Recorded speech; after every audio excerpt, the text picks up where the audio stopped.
If you've ever heard a wounded animal, that's what my mum sounded like. Telling me mum I'm not coming home and I'm going to prison for 5 years was like putting a stake through her heart. The screams down the phone, and I have to just listen to that.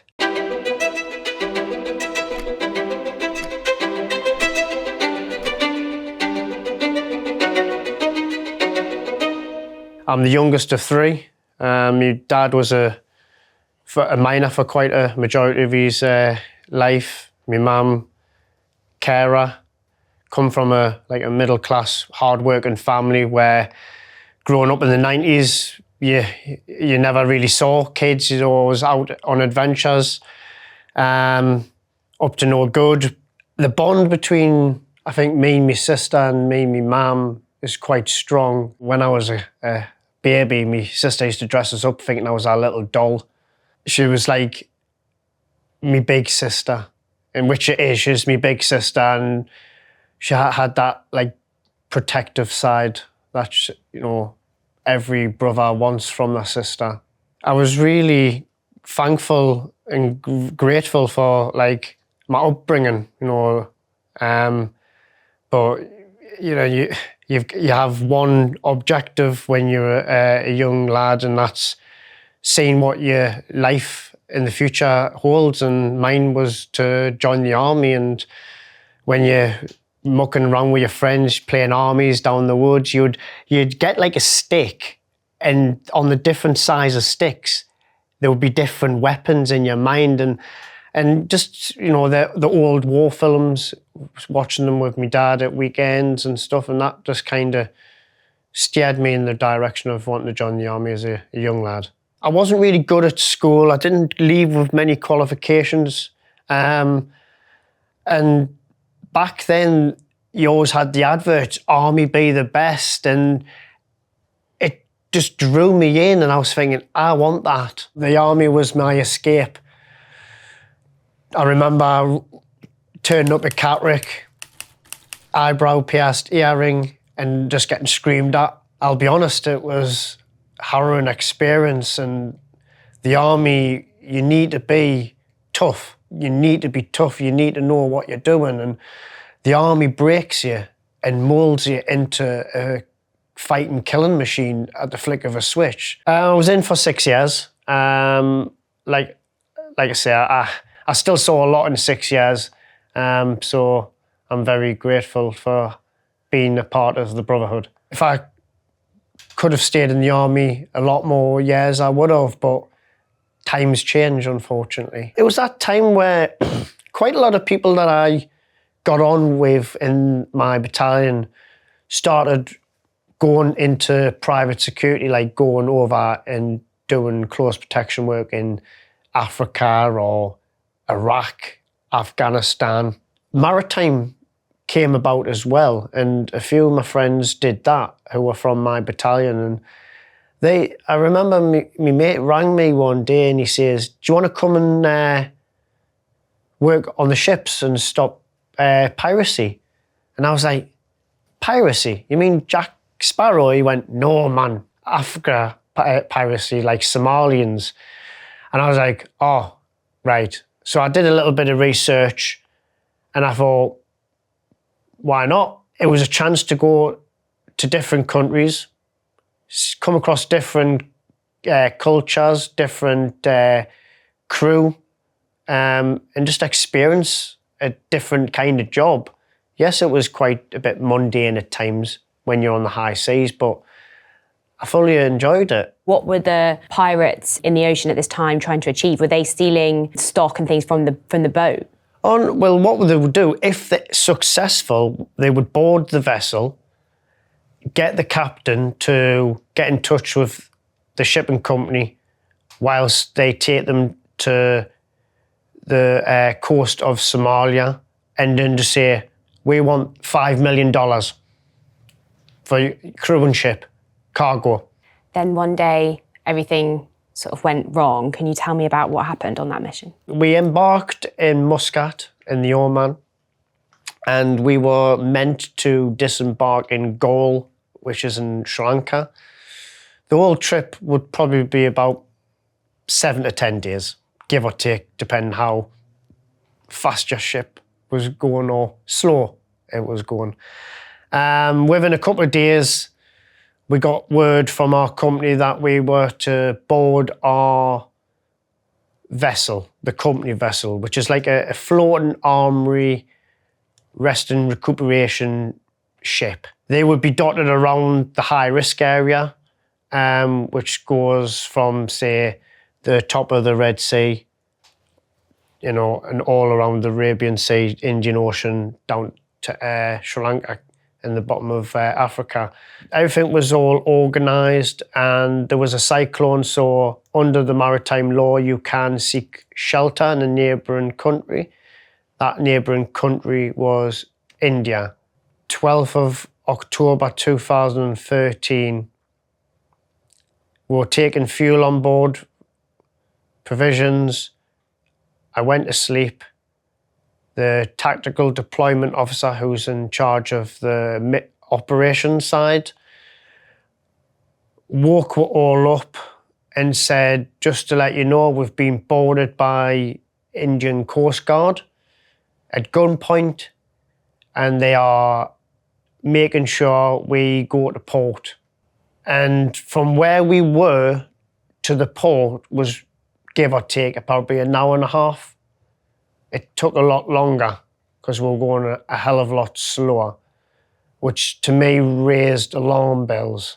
On entering the port of Tuticorin, we were welcomed by a big welcome party, a massive congregation of media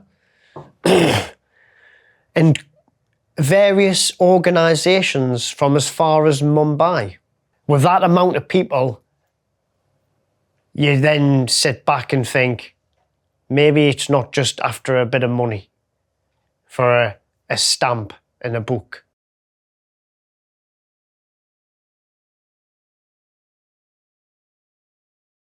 We showed them the weapons, which were locked away in pelly boxes. We showed the kit, the ammunition. We had nothing to hide. We complied with everything they asked. And I think it really upset the local boys off, Q Branch, as they were called, their anti-terrorist organisation, to which they then lied and said we found weapons to their media. And then that was it. Beginning of a 4-year nightmare. The tactical deployment officer, Paul, said to all of us, put your uniforms on, you're representing the company. There's 2 buses and there's 2 police officers per man. There was 35 of us. So you can imagine how cramped the buses would have been. He went, you can't take your watch, you can't take your wallet, you can't take your phone. Basically, we're going to the hospital, but you and I know we're going to prison. I suggest you ring your families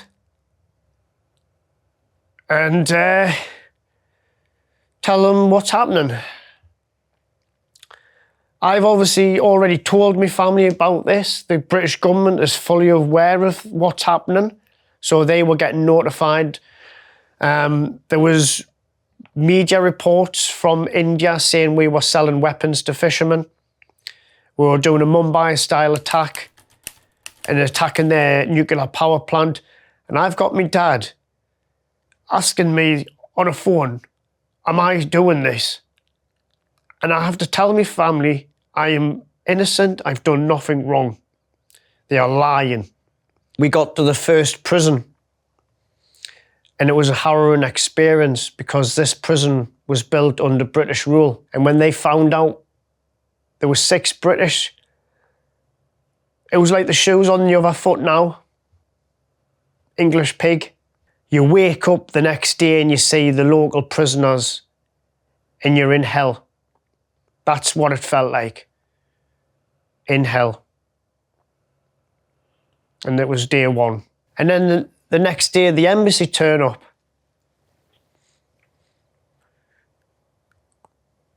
And you think, friendly faces. And you just go, what we're doing here? And they're like, we don't even know ourselves, but we'll have to find out. I said, you best. And then they were printed letters. And it was a quick, I'm okay, Mum. I'm okay, Lisa. I'm okay, Dad. I didn't know what to say. I'm okay. You know, no one knew what was happening. We then get told only the foreigners are moving. So the 12 Indians stayed in Palamcourty prison in Tutankhamun for the duration. And the 23 foreigners, which was the 3 Ukrainians, 14 Estonians and 6 British, were shipped up to Chennai, which was a 14-hour bus journey in cramped, hellish conditions to where the police had weapons, armed, and were falling asleep. And they were driving like lunatics. So we finally got to Chennai. We're in one compound. So we came across Iranian drug dealers, meth dealers, Nigerian gangbangers, Sri Lankan Tamil tigers. We were in like a little yard with singles, like separate cells. So it was like sometimes 3 to a cell. I was in a 4 to a cell. I think the cell was probably about 8 by 10. So a little hole in the floor and 2 sheets, and it was just horrible. We were there for about 5.5 to 6 months, and we were practically nearly dead. The food was rotten. It was done by cats, eaten by rats, just dumped on the floor. There was days where we had to kick up a massive stink just to get food. We had to be on top of our hygiene because sickness and diarrhea will in their country easy come. Food poisoning can easily. So when we got our vegetables, we had to wash them and wash them again. And you see rats scurrying around. The rats in the prison were the size of the cats, honestly, because they just dumped all their food near the toilets. And it was just a breeding ground for vermin and disease. I remember lying in the cell and I had to go to the toilet, and I was walking to the toilet and I just puked all over the floor. And I hit myself and I started laughing and crying. And I thought, I'm going to die in here. I need me mum. I've gone from a 27-year-old to a little kid again who just wanted their mum. And I knew I had to suck it up, buttercup, get me head on my shoulders and screw it on tight and buckle up, because this is the beginning of a roller coaster ride and I need to have my head on my shoulders. What was it like? We were given racial slurs. We were having stones thrown at us. Their media was painting us out to be bad people. These people thought we were coming to kill them. I'm a protector. That's what my job was, protecting shipping crews from piracy. And now I'm in an Indian prison getting stones thrown at us because they think I was coming to do terrorist activity in their country or selling weapons to terrorists. How does that make me feel? Disgusted, angry. And you describe your time in prison, Nick, as like torture. What did you mean by that? Mental torture. Like the jailer on one occasion said we got bail, and we all packed our bags and went down to the main entrance, and the superintendent came down and went, "What are you doing?" Oh, he said, "We got bail." No, you haven't. That's mental torture. Giving you a false sense of hope.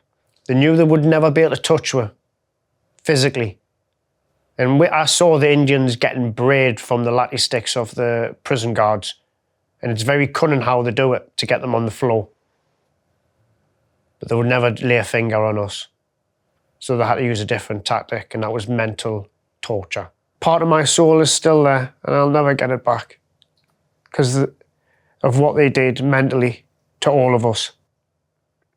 It was getting to Christmas, it's time I'm not going to be with my family. And I've spent time away from my family at Christmas, but I was in the army. I wasn't in an Indian prison. I thank the lady who called the ambulance in the hairdressers where my mum went to.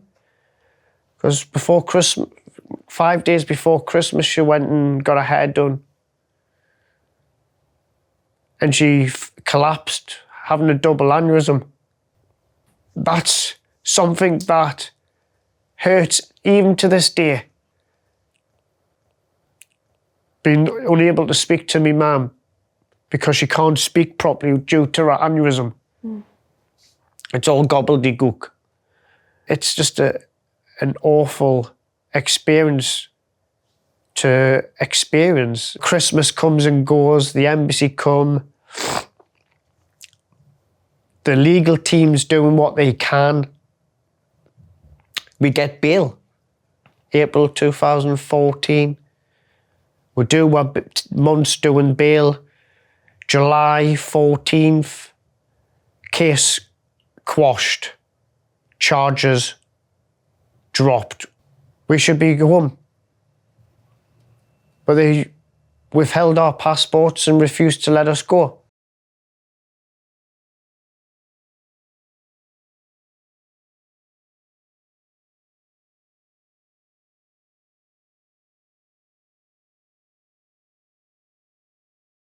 On day 88, they appealed to the Supreme Court and they crushed us again, mentally.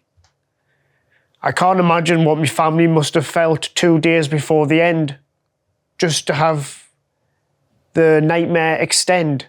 I went to the trial, which was like 14-hour journey. There would be a big bench at the back, and we were stood behind everyone. And then as you're looking down the court, you've got front and centre the judge and his minions, his tachograph lady. On the left, you've got all the prosecution. Down the right, you've got the Estonian embassy, the British embassy, and our legal team. Bit of to and fro in the court. A little bit of a recess. Off we'll go back in. And then the judge's assistant mutters something in Tamil, and our embassy was straight on the phone to New Delhi. And I tell you what, I've never seen anyone get scared in my entire life like I saw my lawyer walking towards us. I've been to Afghanistan, I've been to Iraq, I've seen what war does to people, but I've never seen a man so scared to tell the people that he's representing what's about to happen. And I remember saying, well, come on, let me know. He says 5 years. And you just stand there. And all you can do is process what the am I meant to tell my family. You know, I should be going home. I rang my sister Lisa. I said, Lisa, get the mums now. She says, what's the matter? I said, now. I hung up on her and I rang my dad. I said, Dad, I'm not coming home. And the first thing he said was, he goes, the weapons are fine. I went, Dad, I know. Dad, I know. The weapons are fine. My sister put us on loudspeaker. And if you've ever heard a wounded animal, that's what my mum sounded like. Telling me mum I'm not coming home and I'm going to prison for 5 years was like putting a stake through her heart. The screams down the phone. And I have to just listen to that. And I'm like, don't let the red mist consume you. Once that was finished, you kind of just go, right, here we go, round 3. What was the prison that you went to this time? It was Central Prison 1, So Central Prison 2 is the remand. This is the actual prison, so it's a bit better, but the conditions are still the same. All 23 of us in one big cell, and right, that's where I'm gonna live, gonna stay on this part of the, floor. How did the guards treat you when you were in prison? I saw other prisoners have their throats slit. One was screaming and claret was everywhere. You're just a number. 6158. That was my prison number. The captain ended up getting bone cancer. He was in his 70s or his 60s at the time. And as the time went by, he got worse and worse. It looked like a sheet of saggy skin over a skeleton at one point. How did you survive the mental boredom of being in prison? Doom and gloom is a virus in situations. Negativity spreads like a virus. I tried to keep the troops happy. Not just me, we all try to keep ourselves happy, but it's so easy to feel negative in that situation. It really is.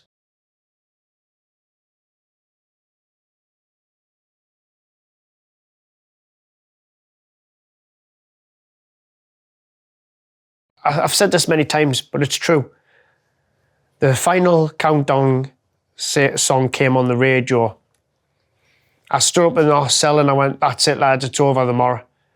You're still going to get apprehensiveness from a few guys. There was 40 cases. We were number 40. Keep the best to last. Keep us waiting. So the guys went to the kitchen to make our food. I went out and trained, which was just literally outside our cell under the mango tree where we'd do our little fitness. They came to the barred windows and they went, Dunny. And I went, what? It's over. Case acquitted. And when Paul said that, it was joy and crying and upset and relief. All them emotions in his voice. And I went, see, I told you. Another night of being unable to sleep because you're full of adrenaline. I couldn't wait for that prison door to open. And then the embassy came to collect me. And that's when I knew it was real. I rang my sister and she says, I'm on my way to the airport now, I'm coming to get you. And I was just thinking, this can't be real. It's just a dream. I am not going to be satisfied and believe I'm home till I land at Newcastle Airport when I'm on UK soil. People were great on that flight because they recognised and they knew, because they were going to Newcastle. They knew who I was. It wasn't hard. I looked like I hadn't had a wash in a week, or say 4 years. Long, scruffy hair, and I looked like that. I'm on a plane, wow. It's like I've never been on a plane before. And you'd look and someone would just mouth, welcome home, like that. I arrived, I landed. I was the last person to get off the plane, shook the hands of the captain and the air stewardesses, and then I stood at the top of the stairs and I took a breath of fresh, clean British air in December, and it was like heaven. And then they saw the baggage handler and they were all, welcome home. I nearly fell down the stairs. This is the journey I've been waiting, the moment, for 4 years, and it was the hardest thing I've ever done in my life. I tried to step through them doors and I couldn't. And then some guy came and opened it and I saw all the media down one side and I saw all my family and support of people, random people, friends, my mum in the wheelchair. And I went, right, come on, Nick, we can do it. I froze again, and it happened again. Another person came. By this time, my dad had seen us, and he was telling my sister, he's there. And me and my sister just came to each other like magnets. You couldn't put a price on how I felt at that moment. There's no money in the world. I'll never forgive those in charge of the investigation, Madame Q branch, the Indian government. I'll never forget what they done to me and everyone else. But I'm back home just before Christmas. And it was like 4 Christmases rolled in one. And it was the happiest moment of my life. How was it rebuilding your life after this experience? How did you find it? Tough. It was like starting my life from scratch again.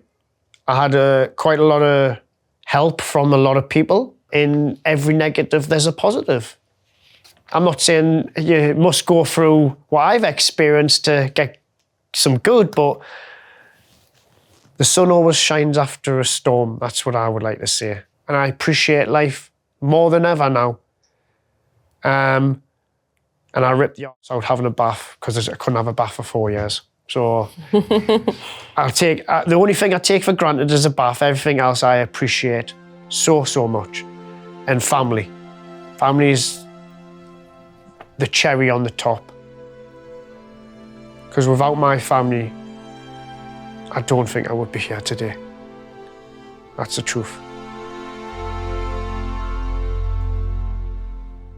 A car pulled up next to me, the window wound down. I got chucked a package into my car, which was yay big. And then I got chucked £400 in rolled up notes. To which point I'm sat in a car then thinking, you know, what have I just done?